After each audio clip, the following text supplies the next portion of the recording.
Hello, I'm Joel Klepac. I'm a licensed marriage and family therapist, and I want to share with you something today that I call helping by listening to what really matters.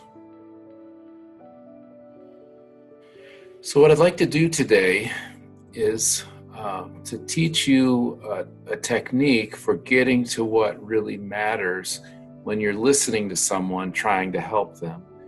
And I'm hoping this will be useful to people who are really trying to help students, help friends, help other people by being more present and being present in a way that is really useful. So getting to what matters, I want to talk about how to install a listening funnel. I'll explain that in a minute. Number 2, learning what to listen for to get to what matters. And 3, to see and practice listening with your new funnel. Okay? So I'd like to start with a turning point meditation, and this is going to help us kind of zero in and give you a little bit of the experience of what I'm going to be talking about in a minute. So what I'd like you to do is just pause for a moment and begin by noticing your breath. Get comfortable. And just get present with your body for a moment. Now, I wonder if you can think of a turning point in your life. It doesn't have to be the biggest turning point in your life, but just a turning point in your life when things just felt different. Things changed for you, and it could have been for the better, could have been for the worse. Just pick something that you can use right now as a turning point. Okay, so as you begin to think about that turning point, I want you to think about before this turning point happened, what were some of the thoughts or feelings or body sensations that were connected to that experience that you were in? What was that like? And now I want you to think about after the turning point. Were there shifts in how you felt in your own body? Shifts in your feelings? Okay, just notice what that feels like even as you remember this turning point. Now I want you to think about what really mattered to you about this turning point that made it so important that it's the thing that you thought of when I asked you for a turning point. Why does it matter to you so much? Why did it matter to you so much? And why does it still matter to you? What was so important about this change, this flux in your life? That you consider it a turning point. And what I'd like you to do now is to think about why it mattered so much and see if you can't narrow that down to one word. Maybe something like gave me a new sense of, or new ability to be creative, or purpose, new connection. So I'm just looking for one word that kind of describes the why this thing matters to you so much. And maybe even jot that down if you are able. Okay. So when I have done this meditation for larger groups, I have gone around and would ask everybody, what is that one word that they came up with when they thought about what was so important about their turning point? And what I find is that every time when I begin to write down everybody's one word, depending on the size of the crowd, we recreate this circle. And this comes from the nonviolent communication community. And this is called the circle of universal human needs. This is the basis of all our whys. So when you think about why something matters to you, it'll matter to you because it touches on one of these things. Along the outside, you can see some of the general categories, and on the inside, you see some of the smaller categories. So this is a cheat sheet, in a sense, to what matters to human beings. Now, these are common to every person on the planet. You'll see like transcendence, rest, empathy, community, safety, subsistence, work, honesty, autonomy, challenge. These are vitally important for humans to thrive. And it's a little bit like your car dashboard. When one of these needs feels threatened, a light comes on, and that light might be a feeling. But so the light that comes on your dashboard is not the problem. It's indicating that there is a need that is feeling threatened or fulfilled. So when I need rest, I may feel irritable, anxious, fatigued. When I'm needing work and a sense of competence or contribution, I might feel jittery and anxious. And when I need safety, I might feel some anxious, stressed out feelings. When I'm needing community, I might feel sad. I might feel longing. I might feel anxious about being separated from people. When I'm needing honesty or autonomy, I might feel angry. I might feel irritable. So there's not one feeling for each one of these. You really have to ask, what is this feeling trying to give me information about? Which one of these needs? And as we're learning how to become good listeners, this is what you can listen for. We're listening for the why. What is the why underneath what is being said or done by this person in front of you? Okay? So how do we get to what matters? So at the bottom of this funnel, we have universal human needs. And in the funnel are body sensations, feelings, and thoughts. All three of these things are in some way or another indicating, giving information about the status of our human needs. So I may feel jittery in my body. I may feel angry or anxious or sad or surprised or caring. I may have thoughts about, they may be self-critical thoughts or angry thoughts, those kind of things. But all of them are really useful to us when we can funnel them down and understand what is the universal human need being indicated by those. So here's a list of some physical sensations. And you can just notice as you look at this list, things like constricted, dense, frozen, tight, wobbly. So why do we care about body sensations? Well, body sensations are sometimes our first indicator of things going on. When I feel angry, I might get hot and sweaty all of a sudden. When I feel anxious, I may feel jittery. When I feel sad, I may feel flat and heavy. And those body sensations can give us a pretty quick indication of what's going on as far as our needs. And we have feelings, and these feelings, mad, sad, glad, scared, surprised, loving, playful, rested, thankful, peaceful. These are all different feelings that are all direct indications of a need getting met. When someone does or says something very thoughtful towards me, I feel I feel touched. I feel encouraged, maybe. I feel warm and affectionate. Okay.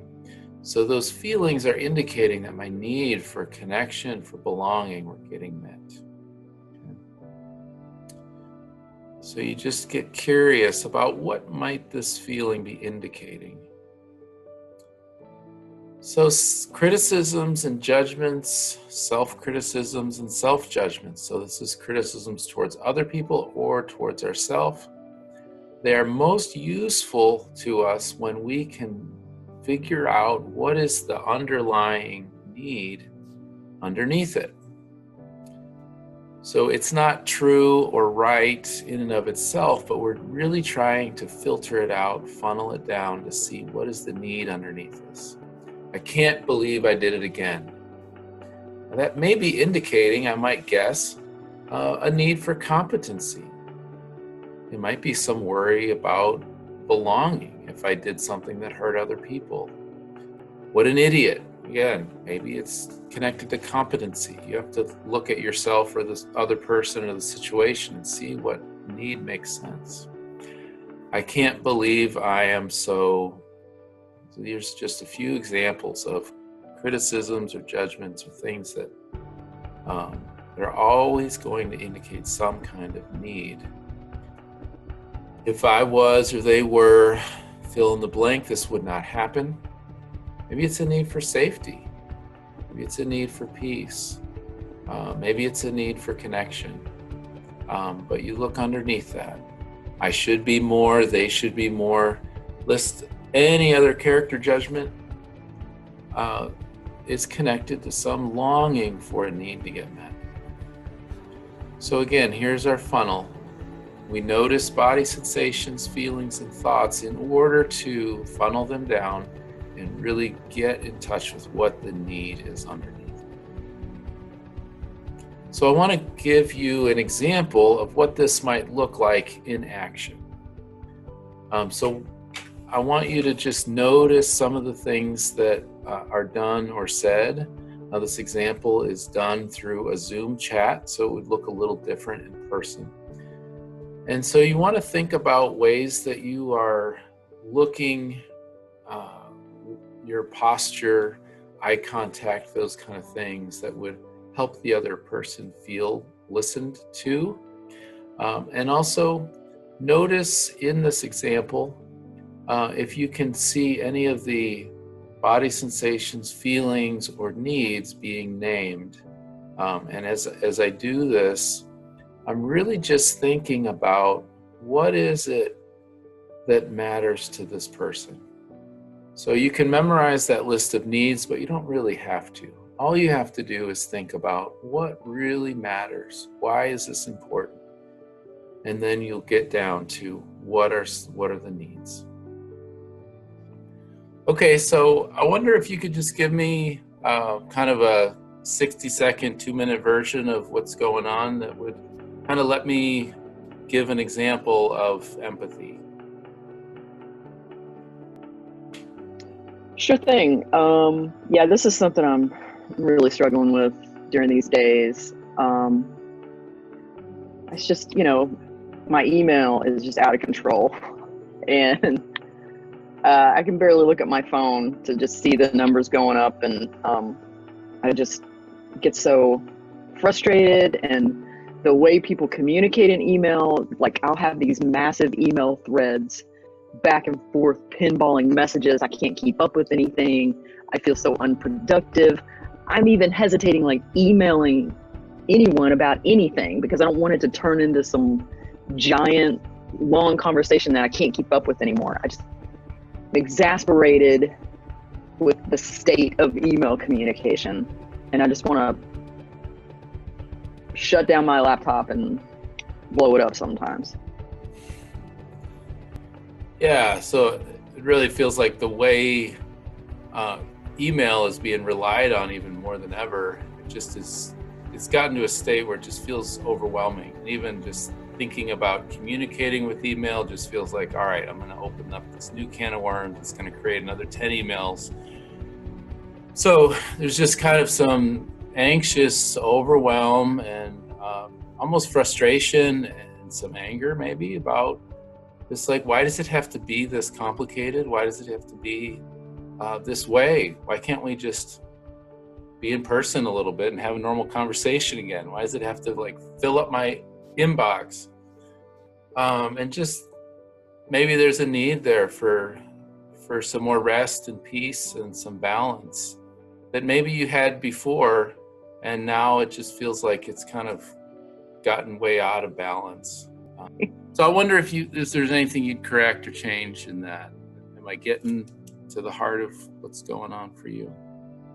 Yeah, for sure.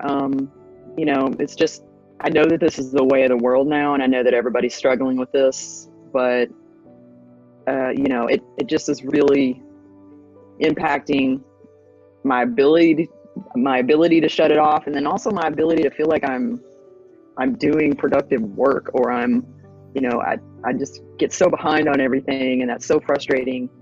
And it feels like I'm on this treadmill that just keeps getting faster and faster, and I just keep falling off. So, it's good to hear somebody kind of say it back to me, so I don't feel so alone, but still it's super frustrating. Yeah, so there's also kind of your need for efficiency and productivity, and you want to get things done. You want to do your job well, and it feels like some of these factors, the way everything has gone to email, really kind of gets in the way of being as productive and effective as you'd like to be. And so there's the whole rest side of it, but also like you really want to be productive too and not waste time on things that maybe could be done more efficiently. That makes sense. Okay. Anything else about that? Is that kind of getting at it? No, that's definitely getting at it. Thanks for saying it back to me. Everything that's kind of pinballing in my head just helps when somebody else says it back to me. Awesome. Thank you. The core idea here is that you funnel down what you're looking at, what you're hearing, and try to notice what it is that's really mattering. Why is it important? And there's some different things you can do with that. And what I'd like to do is give you a couple options for practice. So one option would be to ask a friend if they would let you practice a listening skill that you're working on. Just request a 1 to 2 minute what's going on, and then try to either, number 1, recap, 2, name a feeling, 3, name a thought, or try to do some combination of feelings or needs. And since you've already asked their permission, they'll know it might feel a little awkward and clunky, and they will forgive you for that. But I would guess that with many of the students that I've worked with and have tried this for the first time, the people they're listening to feel heard and understood in a way that really feels connecting and feels good. So even if they know you're practicing, my guess is that you'll be surprised at what that feels like to them. So you follow your response by something like, did I get that right? Is there anything that you might clarify or change? And then just do it again. Give them some more empathy. Give them some more reflection of feelings and needs. And empathy is another name I would give for naming feelings or needs or connecting to the why in the other person. Here's another option. Just begin to listen for feelings and needs in your conversations. So next time you are hanging out with somebody, talking to them on Skype, or even talking to someone through text, just try to listen. Try to ask yourself, why is this mattering to them? And what makes this so important to them that they're speaking about it now? So you can practice this even without trying to reframe or restate feelings and needs as I did in the example. But it'll give you practice of really focusing on feelings and needs. And I have a third option for you. Spend some time just writing about your day. Forget about all this stuff. Just write about your day, about your afternoon, or something that's going on in your life. And after you're done writing, just getting it out, go back and look for your own feelings and needs within that writing. And then try to find at least 10 needs, universal human needs, that are expressed in what you wrote. And you could make a little note beside it or put something in parentheses, but look for 10 needs, just listening more deeply to yourself and what you wrote. So here's your 3 options for practice. So I invite you on this journey to learn how to listen to what is really important to people, and learning how to help people by listening to what really matters.